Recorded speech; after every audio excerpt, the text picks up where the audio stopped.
আসসালামু আলাইকুম এভরিওয়ান, তোমরা সব কেমন আছো? আশা করছি ভালো আছো। আলহামদুলিল্লাহ আমি অনেক ভালো আছি। তো চলে আসলাম ছোট্ট একটা ব্লগ নিয়ে।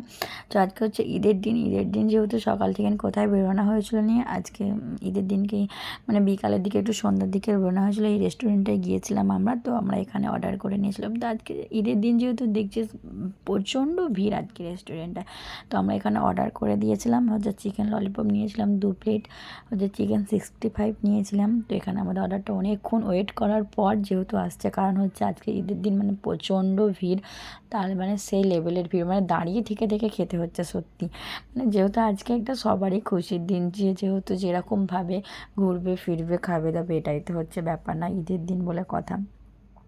তো এখানে আমাদের খাবারগুলো চলে এসেছিলো, তো আমরা এখানে খাওয়া দাওয়াটা সেরে নিয়েছিলাম। তারপর নেক্সট হচ্ছে যে চা ছাড়া তো একটা একটা মানে অসম্ভব পণ্য রয়ে গেল না, কোনো কিছু খেলাম তারপরে যদি না চা খাই, সেটা তো একটা খাবারটা বেশ ভালো, আমার তো ভালোই লাগে না, যেহেতু চাটা ছাড়া একটা মনটা একটা কেরাম কেরাম করে। তো এখানে আমি আর নাহিদের আব্বু নিয়েছিলাম দুটো চা। তো এখানে আমি এই ব্লগটা এখানেই শেষ করছি। আপনাদের কেমন ঈদের দিনটা কাটলো অবশ্যই কমেন্ট করে কিন্তু জানাবে।